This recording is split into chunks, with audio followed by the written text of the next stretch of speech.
Welcome to the September 28, 2016 Legal and Finance Committee meeting. And I will ask for a roll call and determination of quorum. Here. Here.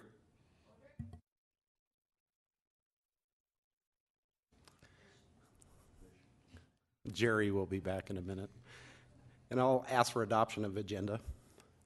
Second. We got a motion and a second. All in favor? Aye. Motion passes. Now it's time for general public comment on items general public comment. We don't have any general public comment. If there's anybody in the audience that has anything that's not on the agenda, now's the time to speak on it. And we don't, so I will close that. Now it's time for public comment on consent items 1 through 10, and I have one speaker form from Deborah Jensen.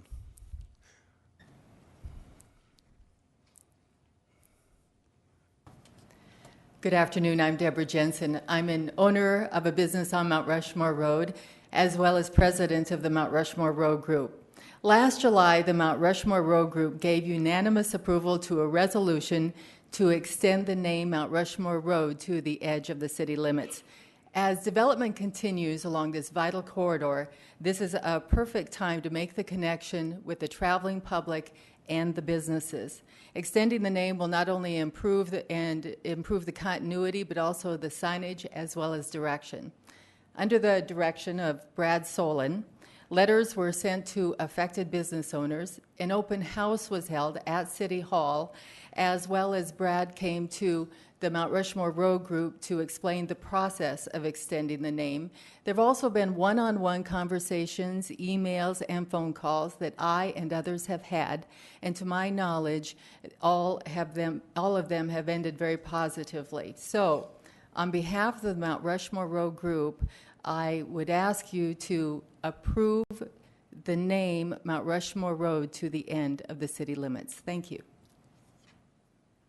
Thank you very much. I have no more public comments, so I will close public comment. And is there anyone in the audience or on this dais that wants to pull any items 1 through 10? If not, I would ask for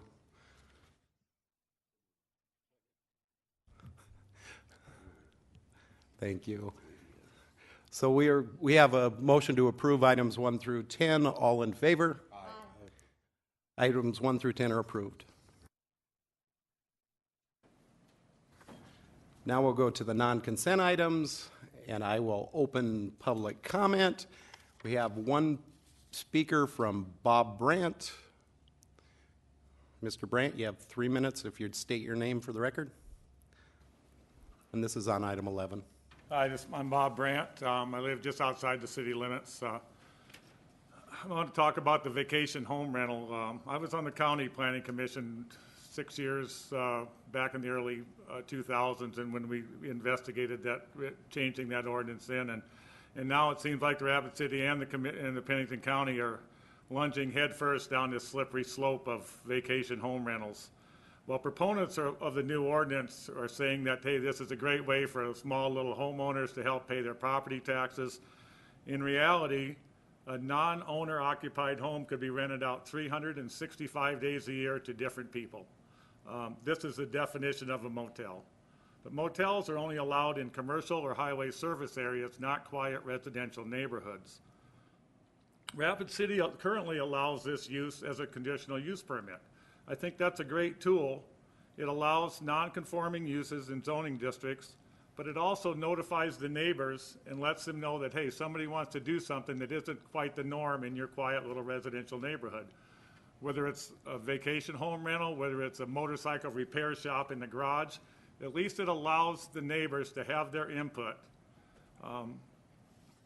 And whether it's going to conflict with how the neighborhood is now. We've had developers up on Edelweiss Mountain that specifically built small little houses with 4, 5, 6 bedrooms in it, specifically designed for vacation home rentals up there. And it was a problem up there. It was a problem at other areas around Hill City. I think there's some other issues in this that the staff needs to address before you pass this new ordinance. Some of the other problems we had on Edelweiss was people renting the houses out for parties, prom parties, weddings, birthday parties, and you'd end up with 40, 50 people at a house up there. While it's not as big a concern in Rapid City, most of the people are on central sewer systems up there. It was a big problem with overloading the septic system.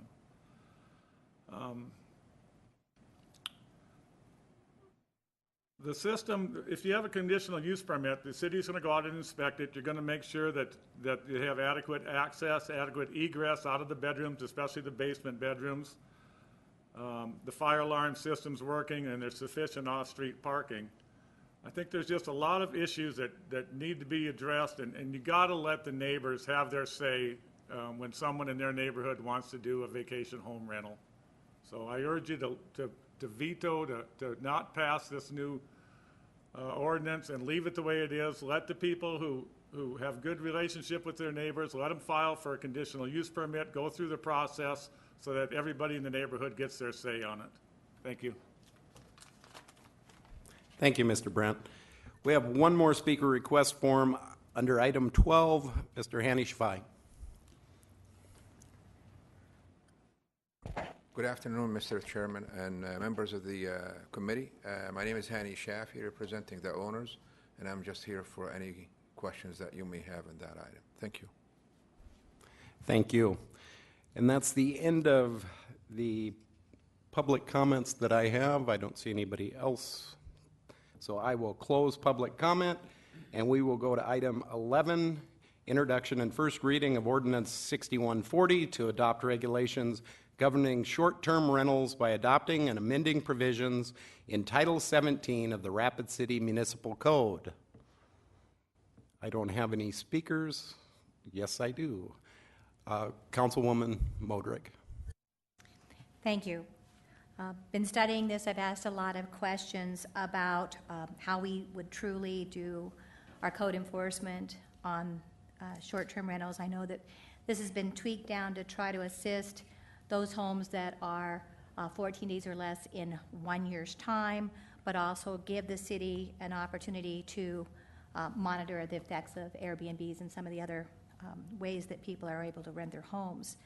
And Bob brought up something that I hadn't thought of, and that was when we are requesting the permits, because this is outside of conditional use permit, it's a different kind of permitting process, I believe, and I might need that answered.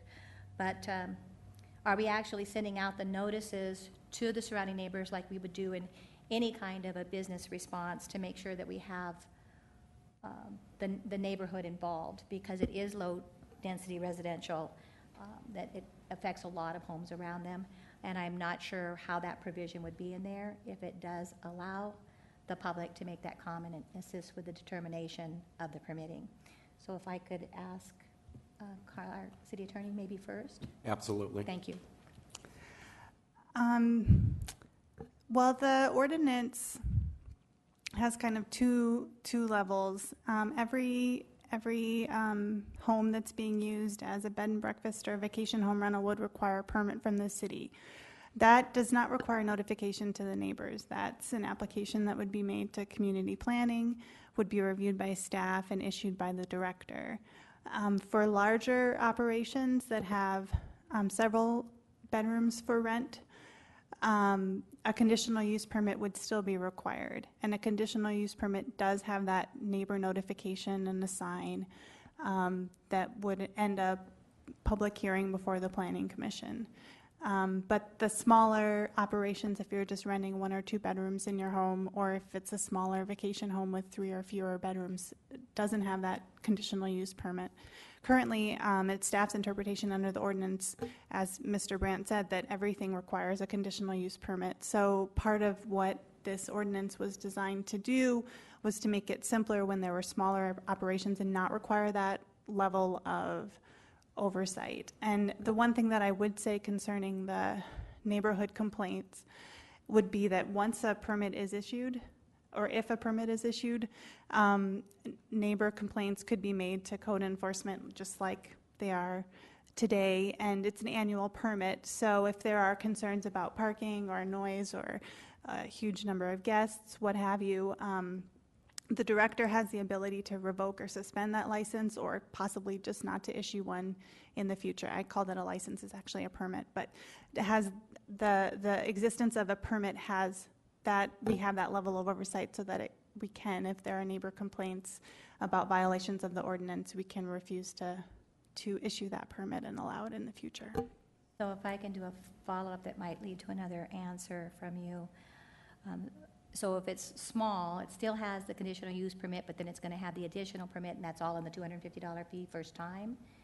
Lowers down maybe the next year, but what got my attention was once a conditional use permit is issued, it seems to live forever with the property. And so then if in fact there's an issue from within the property, the business that's operating in the neighborhood, and the neighborhood comes before us and says, we've got a problem, I don't see where we're sometimes correcting our problems because then they're umbrellaed under a conditional use permit. So how do we code enforce if we've got both sitting in there, both the conditional use permit and then the small businesses running their Airbnbs? Because once that permit is issued, it seems to have legs that, actually it's more like a tree. The roots go right in the ground and you can't move it. Well, the ordinance requires anyone who's operating one of these establishments to get an annual permit. And if that's revoked, then they can't continue to operate, and that's not transferable to another person. If they sell the property, it's not transferable to another property if they move. They'll have to get a new one. And so that's the case with small and large operations. The conditional use permit would only be required on the larger operations, and it could be limited to the operator. It could be, it's limited to the location, certainly. But that would be true for the larger operations. Okay, thank you.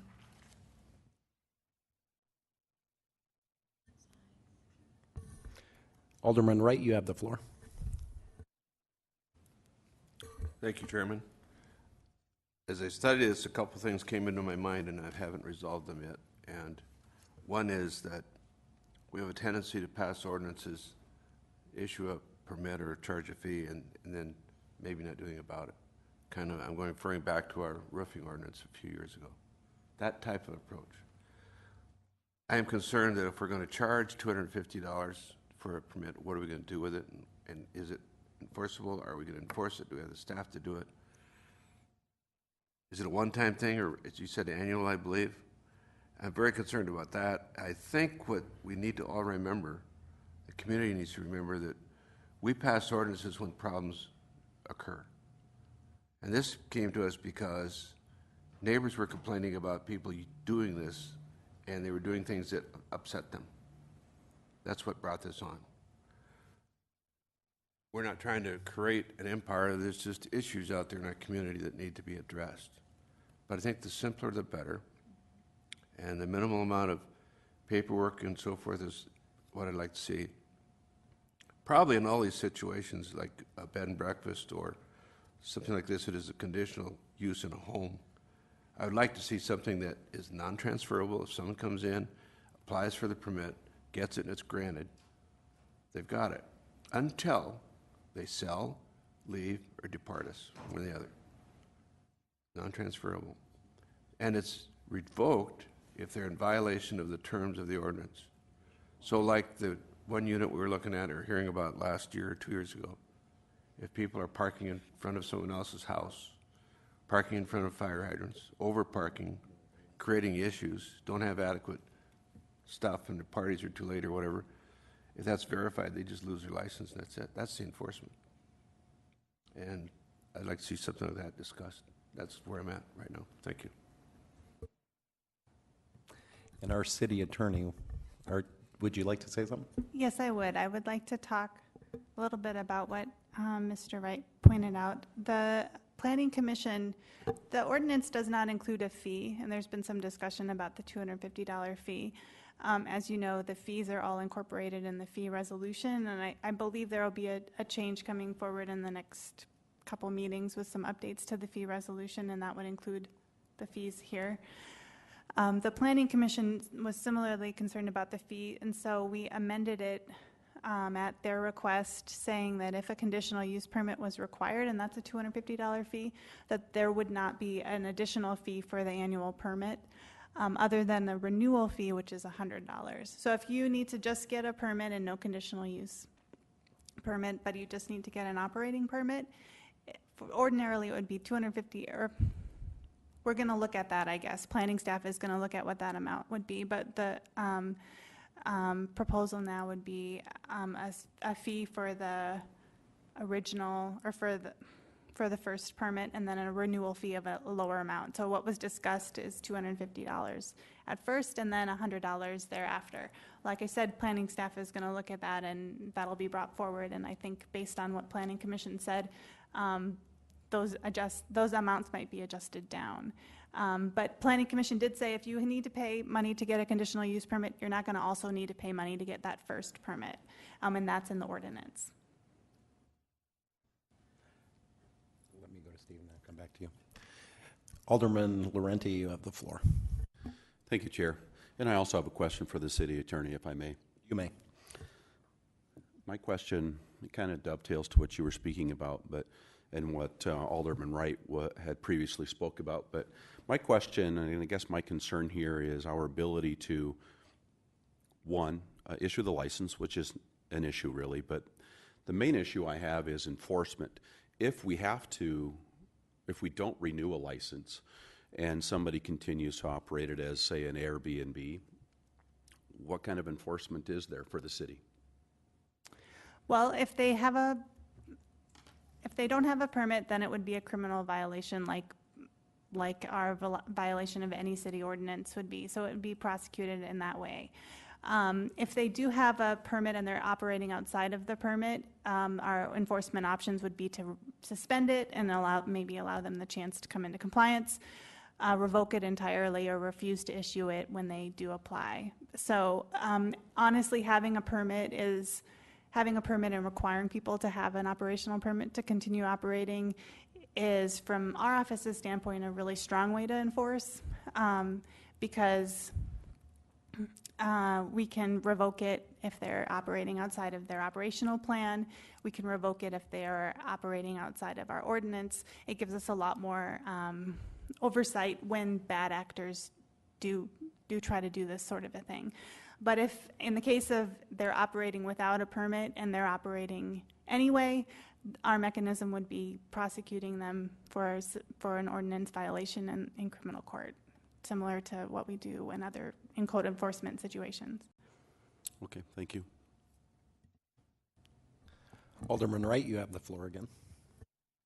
Thank you. To clarify, I do not disagree with a fee per se, but if a fee is levied and there are stipulations within the permit that have to be met, I would assume that fee would be to cover the costs of the paperwork here at City Hall and an inspection and verification that it's in compliance, correct?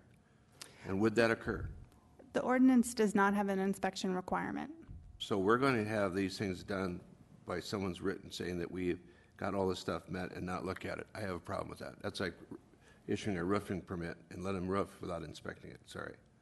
The other issue is the $100 renewal.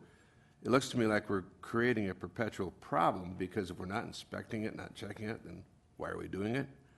And if someone has a problem and we haven't inspected, how do we verify it? And we say, well, we're supposed to have I assume access may be an issue through windows or parking. We've never looked at it, verified it. How do we stand in defense of that? That's a problem.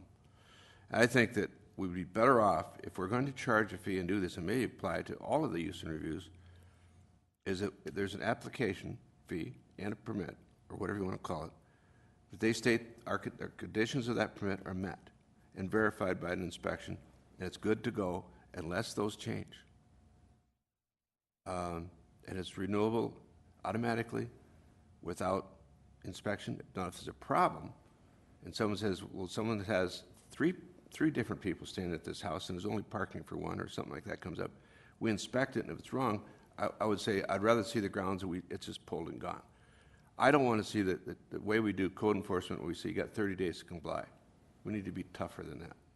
And I think we need to respect the people in business. As long as they're not creating a problem, and their neighbors are happy, let it be. And if they're not creating an issue that's public safety. That's my thought for now. Thank you. Mr. Laurenti, you have the floor again. Thank you, Chair. And again, I want to go back to the city attorney, if I may. Thank you. My next question, based off of those comments there, for me is at the end of the first year and every subsequent year after that, is there something in the process whereby before they pay their renewal and get their renewal, is there something where we're looking at code enforcement issues that are related to the previous year of it being, say, an Airbnb? Is that in the process? Is that written in this process? Where we're going to look at code enforcement for that address and see if there are any issues with that property related to that business? I believe that it's not written into the ordinance that there would be that review, but there would be an application that they would need to submit with any updates to their site plan or operational plan that would be routed to staff in a way that the original permit was as well. And that information would come up as a part of that renewal. It's not an automatic renewal where they're entitled to get renewed. Thank you. I would submit that maybe that would be a good idea, if not today, or at least a thought of an amendment to this ordinance to include an automatic review each year before that license is renewed to ensure that we don't have, so that we ensure that these properties are being responsibly managed. And if they aren't, then there's a decision that needs to be made. I think we run into what Alderman Wright's talking about with roofing, where we've had some issues previously about that inspection being done, and I think one of the ways we can forestall that is to have it in the language of the ordinance, which requires a review of the property from a code enforcement purview related to these, say, Airbnbs before we renew that license. If we're going to approve this, I think we need to have that in there. Either we can amend it now or at least think about it before the next council meeting. Food for thought. Thank you. Alderman Wright, you have the floor again. At this time, I'm not prepared to offer an amendment to do that. I've shared my thoughts, and I'd like to sit down maybe with staff and some of the council members and talk about the issues that I've raised and that Councilman Laurenti has raised. I do agree that if we're going to charge a fee for an inspection or compliance, we better be doing something for it. I think that the other option that we can look at is if there are no issues, there are no issues. And that's why my suggestion was that if someone comes in with one of these, whatever they are, rentals, short-term rentals, and they submit a plan that's approved and nothing changes and there are no complaints, let it go. Don't bother them. If there is an issue by a neighbor or something else, or there's issues related to the original site, then we have enforcement that says you're not in compliance, you're done. I'm going to leave that for discussion between us and between now and Monday and henceforth after, because we have some issues to work out here. I know that it was shortly after, not shortly, it was probably a year later after we had that issue out on, I think it was Hall Street. Issues had continued after that on the same problems. And that's what we don't want. We say we have an ordinance, we have issues, we're going to address them, but they continue. And the people that are complaining are frustrated with their government not doing anything. So I think we need to take a look at this and say, how are we going to do it, if we're going to do it? If they're looking for assurance that this is going to be an issue that's going to be watched out for by their city who represents them, and we exist for the betterment of all people, then let's make sure it happens. Otherwise, we're putting up a false sense of security, as we have in some other issues, i.e. roofing and others. I think we need to be correct on this and fair about it. And maybe we need to look at some of the other issues related to it, was bed and breakfast or so forth. And I understand we have an exemption because of the state law on primarily for the motorcycle rally. We can live with that. But I think we need to really look at this and see how are we going to do it. Do we have the staff? We hear about code enforcement being busy, busy, busy. Are they going to get less busy if we give them more to do? I don't think so. And are we going to dedicate personnel to enforcing and inspection and compliance and paperwork and filing and recording and hearing from people? We need a plan. Thank you. Alderwoman Modrick, you have the floor. Thank you, Chair. It's bringing up, of course, more conversations as we talk this through beyond the reading part of it. As I'm looking at some of the background, and just as an example of last year for Thanksgiving, approximately 27 rooms or homes were available for Thanksgiving through the way that we can asset who was renting homes. This was beside the ones that maybe we don't know about, at a rate of about $189 a night. So what we're working on right now, and I think it is valuable for the community as well as for our code enforcement and for the neighborhood, because it's property rights on both sides, those that are operating and those that are on the sides of the neighborhood, that this is small business when you're looking at this. And so small business does need to have some regulations. The safety side, are they being checked properly for fire codes that maybe need to be done? In small business, we have our fire safety come through and inspect annually. And so this is a small business type of operation, so that security or that safety and the security of those that we're putting into somebody's home, they're going to be unfamiliar with. They're not going to have maybe a safety route that you do when you have a motel. You look at the door and you know where your outs are. So that's something I hope that we're addressing as well, because that's where the annuals could come in and make sure that we're keeping the checklist on. But certainly up front, when we start issuing the permits or the operation applications and they get approved, we'll need to make sure our checklists are done as well. And this is a tourism operation. I look at it as a tourism operation. This is also to benefit the tourists that are coming in and renting the homes or renting the rooms. We need to make sure that it's good and safe business for everybody. Thank you. Our city attorney is back in the queue. Just wanted to comment about inspections. I will verify with the state, but these establishments are also licensed by the state, and based on what several of the people said who spoke at Planning Commission, I believe that the state generally does an inspection, but I will verify and let you know. I do know that the state does have fire safety requirements for these types of establishments that are in state law. We haven't duplicated those in our provisions because the state has it handled. And when staff met to talk about this, there was some, we of course talked about inspections, but staff were obviously concerned about the level of work that would require and the level of who would do those inspections. And so that was part of the conversation with staff. And I wanted you to be aware that we did talk about it, and I will find out about the state inspections.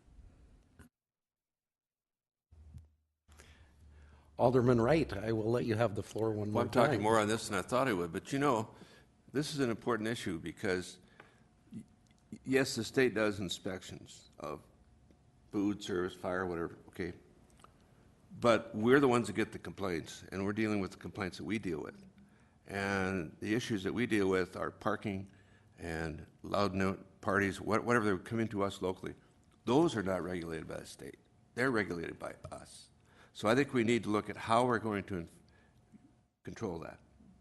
And I think the other thing that needs to be understood, especially in a low density residential, which is where I think most of these go. MDR is going to be different, high density much different. But in low density residential, and that's what I'm calling it, and I hope I'm not too far off in definitions, but normally single family housing areas. The prominence of the people expecting that area is residential use. A commercial use, even though it's a use on review in that area, is not a right, it's a privilege. It's not a right, it's a privilege. So we're not interfering with business per se. We need to watch out for the predominance or prominence of the law, which is LDR, is for residential environment. And so I think we have a serious obligation to assure that that occurs. And I think that it's on us, not the state, anybody else. And we get the complaints. And as we've seen historically over the last few years, we have a problem, and we need to work on it. And I think the simpler, the better. Thank you. I'll leave that until the rest of my comments will come Monday night. Thank you, and I believe we don't have a motion on the floor, so I'm looking for a motion. Move to council. We have a motion to move to council without recommendation. All in favor? Oh, sorry, I didn't see you, Lisa.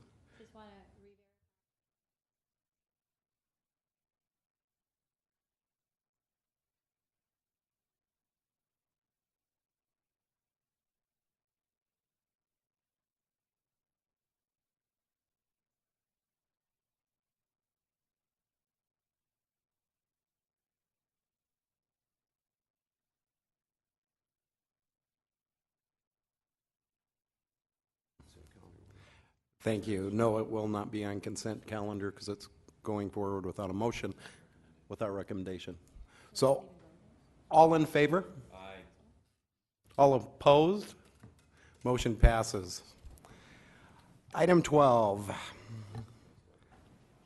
Section 9, T1, or a request by KTM Design Solutions Incorporated for Yasmin Dream LLC to consider an application for a resolution creating the Unmanned Tributary Channel Tax Increment District and a resolution approving the project plan for property generally described as being located east of Elkvale Road between East Highway 44 and the current terminus of East Fairmont Street.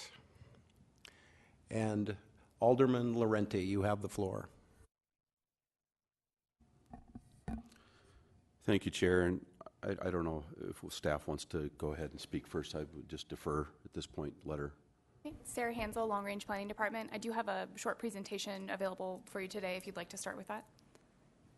As long as it's okay with the committee. Sure. Go ahead, Sarah.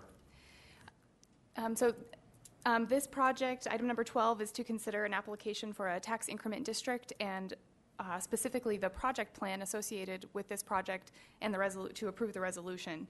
The TIF committee recommended the creation of a district and directed staff to prepare the project plan, so that's what we're going to be reviewing today. Also, just a comment that the Planning Commission did recommend the approval of the project plan. Before you up on the screen is a map showing the area in question. I will speak a little bit in more detail about those specific boundaries of the project as we move forward because there's a annexation application that is also relative to this project. This is a graphic that we like to include with all TIF project proposals. We can reference this if anyone has any questions about the basics of how TIF revenue is collected and used to fund public improvements. I won't go into details about it because I believe you are all up to speed on that, but if there are any questions, we can reference that. Similarly, the next 3 slides go into detail. They are excerpts from the project application showing how this project is meeting the state and local and discretionary criteria. Again, this is what the TIF committee and the Planning Commission also reviewed, but we can reference these at all if we need. I'll go ahead and just get into the details of the project plan. The major component of this part of the major component of a project plan is to outline the costs for the project. This project would be used to fund public improvements that include realignment and reconstruction of a 100-foot grass line drainage channel and also to install a traffic signal. So as you can see on the table, the portion on the left is a breakdown of which costs are developer costs and which would be city costs. So there's channel construction that has costs associated with the element itself, as well as design and administration and contingency. Similarly, the traffic signal, there's the actual infrastructure as well as design and contingency. And you'll also notice that the city is going to be including the channel construction oversizing as part of this project. This graphic is showing, if I can get that up there.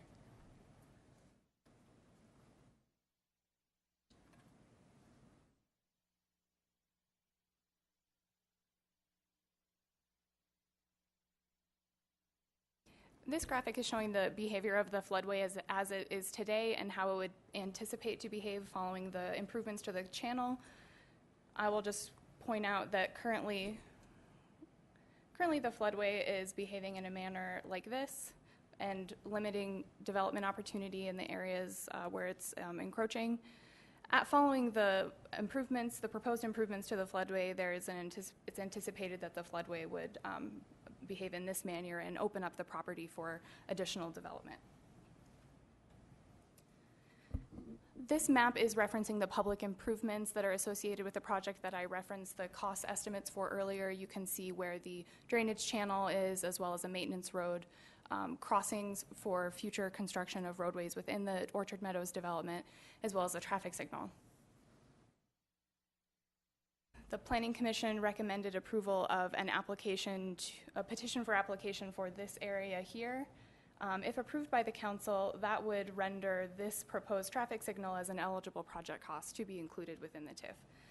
If the City Council did not approve the annexation of this right-of-way, and by the way, it is only right-of-way, there's no public property, or I'm sorry, private property included in that area, then the traffic signal would not be considered an eligible expense within this proposed TIF. Clear those off there. There are a couple of unique features of this TID. One is that instead of a 20-year lifespan, this TIF actually has a proposed 10-year lifespan. And I would also point out that, as noted in the project plan, the city's portion of the oversizing would be repaid at the end of the life of the TIF in the last few years. So I just wanted to point those out because that's a little bit different from what we normally see as 20-year TIFs. I also want to point out that there are a couple of calculations. If you review those very closely in the project plan, there's one amendment that needs to be made. On page 7, the total tax increment expected to accrue by December 31st. I think the figure currently states 36 million something. It should actually be 4,185,021.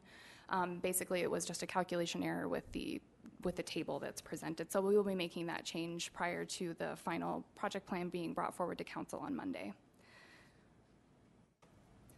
This is a master plan that's been provided for the Orchard Meadows development. As you can see, this TIF would be proposed to support continued development in this area. The master plan outlines future residential, commercial. As you know, there's a convenience store that's currently under construction. This development would also include medical offices, additional residential development, green space, and hospitality uses as well. Here are the site photos that were taken as the TIF application was being processed. These photos will help orient us a little bit more. This is looking along Elkville Road at South Dakota Highway 44. Here is the area where the convenience store is being constructed along Elderberry Boulevard. This is looking back into the Orchard Meadows development and the future site of the regional urgent care facility.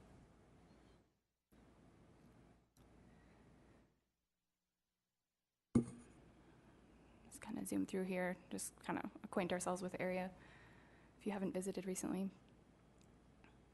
This is Lyle Lane looking south. And then lastly, just a reminder that there are caps on the total amount of property valuation that the city is able to place within a TIF district. And if this TIF is ultimately created, then we would not go over on our 10% maximum. We're currently just at about 3%. So providing that for your information. And I am available for any questions that you may have. Thank you very much. Mr. Laurenti, you have the floor. Thank you, Chair. Sarah, can you go back to the first slide? So I think it's the aerial overhead.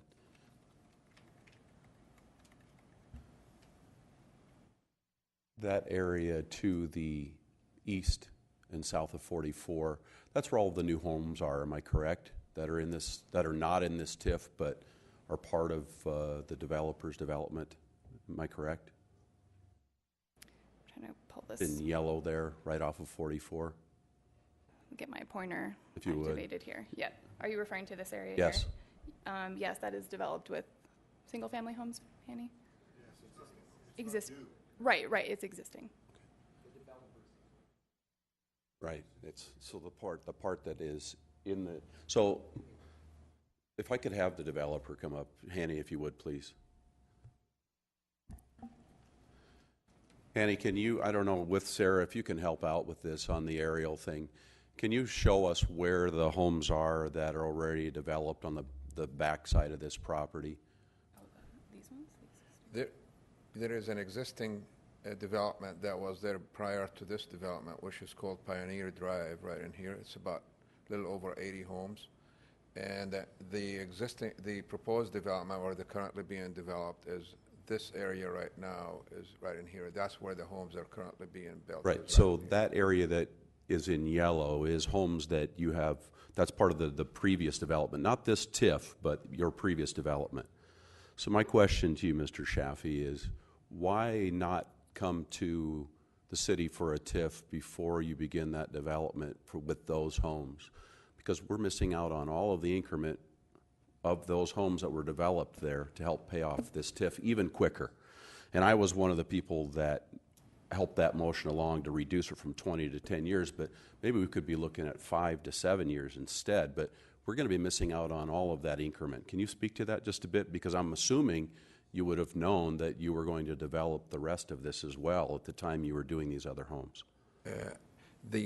There are only 1, 2, 3. There are 6 homes that are within the district that were already developed prior to this, and we've been working with city staff while those homes were being built. So we were hoping that the TIF would have been created actually prior to those 6 homes. The existing homes that are east of the district, those homes were constructed in the 60s and prior to this development. They're actually even in the county, they're not even in the city limits. So all of the new homes in that area are going to be part of this TIF? Except for the ones that are in the brown circles, which are 1, 2, 3, 4, 6 homes. Okay, that's my question though, is that obviously that land, that area where those 6 homes are has gone up significantly. It was just open field before. Yes. So why not apply for the TIF prior to the building of and development of that area? We have been working with city staff actually prior to those homes were constructed, but unfortunately the application process takes that long. Those homes were constructed in the last, about 9 months or so. Okay, one other question for you, and I don't know, we may need the aerial part, but if you can, Sarah, can you denote where or put an illustration on there where that light is again? The stoplight? Oh, sure.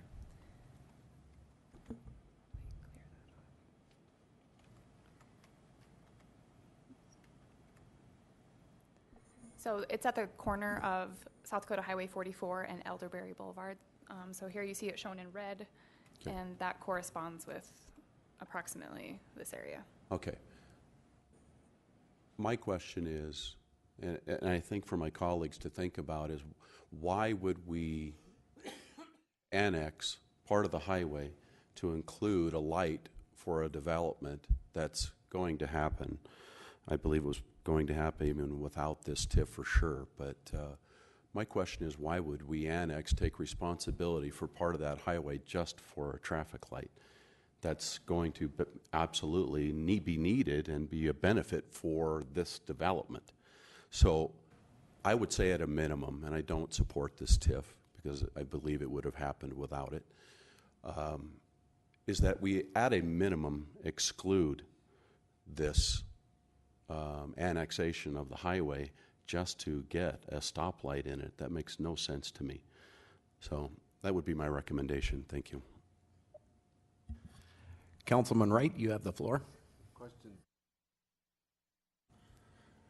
Question probably for Mr. Tech, if I may. Absolutely. The oversize and city costs would include the drainage channel realignment and apparently 2 crossings, and I assume the light or a significant portion of it. Do we have funds that are unobligated that could pay for this, or do we have to rely on the TIF? And when I say unobligated funds, I mean we're not going to take money from other projects and delay them so we can pay for this. How can we pay for it with cash?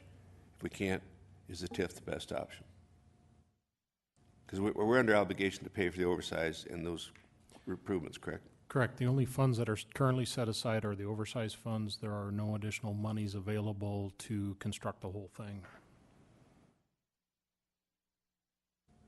Is that the construction of the channel, is that an obligation of ours because of its being part of a major drainage basin? That was the purpose of the original agreement that identified the $400,000 for that drainage improvement. So it is our intent to do that, correct, as a city, to build that drainage? Correct. It's a regional drainage facility. As part of the purchase agreement or land swap of the property, it was identified that if that channel needed to be constructed and built, that the developer would work on doing that, as well as the floodplain mapping, subsequent oversize agreement where the city identified $460,000 worth of costs for that. So to say that the entire cost should be borne by the city, I don't believe that I can make that argument today, but certainly the previously identified funding is appropriate. I may clarify what I said also, is that the improvements that we're obligated, or I should say we would probably be obligated, or would be either paid for by money we don't have, that's not obligated, or by the TIF, correct? That's correct. Okay, thank you. So that we only have one option to finance it, thank you. I don't have anybody else in the queue, and I don't have a motion on the floor, so if I could get a motion. Make a motion to approve. I've got a motion on the floor to approve. All in favor? Aye. All opposed? No. Motion passes. Item 13, approve amendment to the comprehensive plan by adopting the downtown area master plan, final. Got a motion to approve. I need a second. Got a second. No one in the queue. All in favor, say aye. Aye. All opposed? Motion passes. Item 14, second reading and recommendation of ordinance 6138, an ordinance amending the code enforcement appeal procedure by repealing chapter 8.01 of the Rapid City Municipal Code, adopting section 2.24.065 of the Rapid City Municipal Code, and amending sections 2.24.020 and 8.16.050 and 10.56.060 and 10.56.065 of the Rapid City Municipal Code. I don't have anybody in the queue. If I could get a motion. I'll second it. Got a motion to approve and a second. All in favor? Aye. Aye. All opposed? Motion passes. If I can get a motion to. Got a motion to adjourn. All in favor? Aye. All opposed? We are adjourned.